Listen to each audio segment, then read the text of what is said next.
जय तिरुपती बालाजी. तिरुपती लाडूचा इतिहास आणि काय आहे रहस्य. माता लक्ष्मीने बनवले तिरुपती देवाला लाडू. तिरुपती बालाजी मंदिर असे म्हटले की आपल्या डोळ्यासमोर 3 प्रमुख गोष्टी येतात. पहिली, भारतातील सर्वात प्रसिद्ध आणि श्रीमंत देवस्थानापैकी एक मंदिर. दुसरी गोष्ट, दररोज हजारोंच्या संख्येने भक्त मंडळी श्री व्यंकटेश्वर स्वामी यांचे दर्शन घेतात.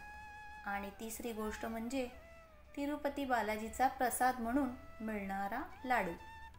अत्यंत शुभ, सात्विक आणि थेट देवाचा आशीर्वाद म्हणून या प्रसादाकडे पाहिले जाते.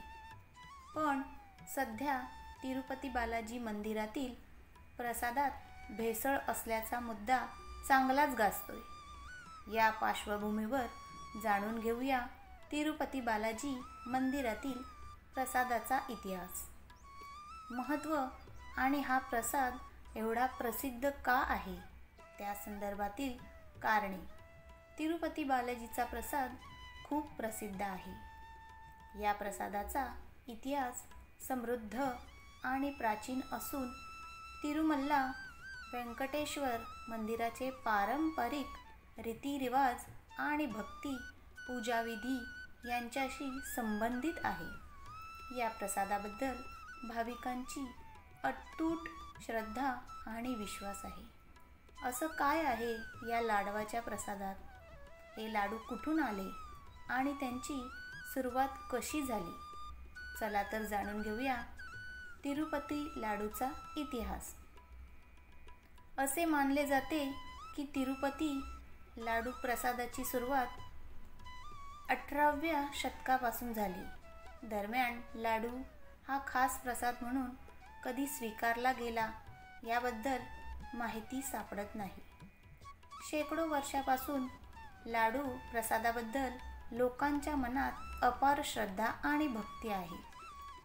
असेही सांगितले जाते की या प्रसादाची प्रक्रिया आणि सामग्री शतकानुशतके बदलली नाही, ज्यामुळे त्याचा अप्रतिम स्वाद आणि ओळख कायम राहिलेली आहे. म्हणून तर तिरुपतीच्या लाडू प्रसादाला खास महत्त्व आहे. तिरुपती लाडू प्रसाद एका खास स्वयंपाकघरात तयार केला जातो, ज्याला पोटू असे म्हणतात, जिथे पारंपरिक समुदायातील पिढ्यानपिढ्या चालत आलेल्या कुशल आचार्यांकडून हा प्रसाद तयार केला जातो. प्रसादाच्या रूपात लाखो लाडू येथे तयार होतात. जसे लाडू तयार होतात त्यातील पहिला लाडू भगवान व्यंकटेश्वराला अर्पण केला जातो. त्यानंतर तो भाविकांमध्ये वितरित केला जातो. प्रत्येक भाविकाला एक लाडू मोफत मिळतो. तिरुपती लाडू प्रसादाबद्दल लोकांमध्ये अशी मान्यता आहे की हा प्रसाद म्हणजे थेट तिरुपती बालाजी यांचा आशीर्वाद असून तो ग्रहण केला असता आपल्या सर्व मनोकामना भगवंत पूर्ण करतो. तिरुपती लाडू पौराणिक कथा. कथा नंबर 1. तिरुपती बालाजी मंदिरातील प्रसादाचे धार्मिक महत्त्व जाणून घेताना या संदर्भातील एक पौराणिक कथा सांगितली जाते. प्रसादामध्ये लाडूचा समावेश करण्याचा संबंध द्वापर युगातील भगवान श्रीकृष्णाच्या बाललीलेशी लावला जातो. एकदा काय झाले, नंद बाबा आणि यशोदा मातेने भगवान विष्णू यांची पूजा केली आणि त्यांना नैवेद्य म्हणून लाडू अर्पण केले. तिथे जवळच बाळकृष्ण खेळत होते. नैवेद्य अर्पण केल्यानंतर नंदबाबा आणि यशोदा माता यांनी भगवान श्री विष्णू यांना नैवेद्य ग्रहण करण्यासाठी बोलावले. ते दोघे डोळे बंद करून भगवंताची प्रार्थना करत होते. जेव्हा त्यांनी डोळे उघडले तर काय पाहतात, बाळकृष्ण लाडवाचे ताट घेऊन मनसोक्तपणे लाडू खात होते. ते दोघे हसले, कारण बालकृष्णाच्या लीला त्यांना माहीत होत्या. माता यशोदाने पुन्हा लाडू तयार केले आणि नैवेद्य दाखवला आणि पुन्हा तेच घडले. बाळकृष्ण चक्क त्यांच्यासमोर लाडू खात होते. आता मात्र नंदबाबांना राग आला आणि त्यांनी कान्हाला सांगितले, अरे कान्हा, थोडा थांबा. आधी भगवंताला नैवेद्य ग्रहण करू दे, मग तू प्रसाद खा.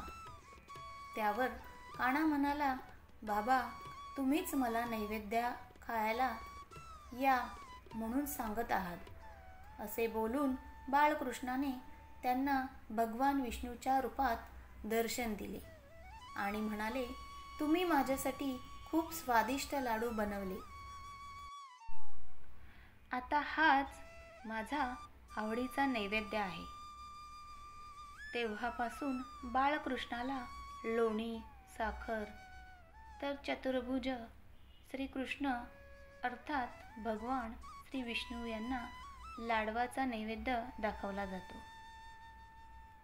तिरुपती लाडू पौराणिक कथा दुसरी. या संदर्भात एक लोककथा अशीही सांगतात, ज्यांचा संदर्भ भगवान बालाजी आणि देवी लक्ष्मी यांच्यात झालेल्या भांडणाशी लावला जातो. एकदा भगवान व्यंकटेश्वर आणि देवी लक्ष्मी यांच्यात हा वाद झाला. कोणाला सर्वात जास्त नैवेद्य अर्पण केला जातो. भगवान व्यंकटेश्वर यांचे म्हणणे होते, त्यांनाच सर्वाधिक नैवेद्य मिळतो. तर माता लक्ष्मीचे म्हणणे होते, त्या नैवेद्यात त्यांचाही वाटा आहे, कारण माता लक्ष्मी संपत्तीची देवी असून त्यांच्याशिवाय काहीही शक्य नाही. या वादाचा निर्णय करण्यासाठी त्यांनी एका भक्ताची परीक्षा घेतली. प्रथम ते त्यांच्या एका श्रीमंत भक्ताच्या घरी गेले. त्याने विविध पक्वान्न तयार केली आणि भगवंताला नैवेद्य दाखवला. परंतु लक्ष्मी माता तृप्त झाल्या नाहीत. त्यानंतर ते आणखी एका भक्ताच्या घरी गेले. तो भक्त गरीब होता. त्यावेळी त्याच्याकडे उरलेलं पीठ, काही फळे, सुकामेवा होता. त्याला एकत्रित करून त्याने लाडू तयार केला आणि दोघांना अर्पण केला. भगवान बालाजी त्या नैवेद्याने तृप्त झाले आणि त्यानंतर लाडू हा भगवान श्री विष्णू यांचा आवडता प्रसाद झाला. माता लक्ष्मीने तयार केले प्रसादाचे लाडू.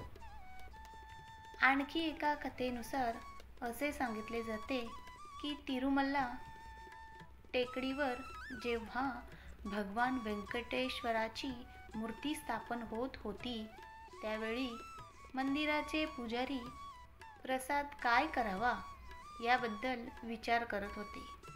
तेव्हा एक वृद्ध महिला हातात लाडवाचे ताट घेऊन तिथे आली.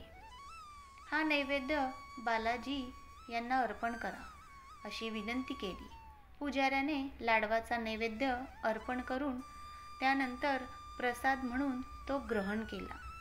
त्याचा स्वाद अप्रतिम होता. त्या वृद्ध महिलेने तो लाडू कसा तयार केला याबद्दल तिला ते विचारण्यासाठी निघाले, पण ती महिला गायब झाली होती. तेव्हा असे मानले गेले की देवी लक्ष्मी स्वतः प्रसाद काय दाखवावा हे सांगण्यासाठी स्वयं तिथे आली होती.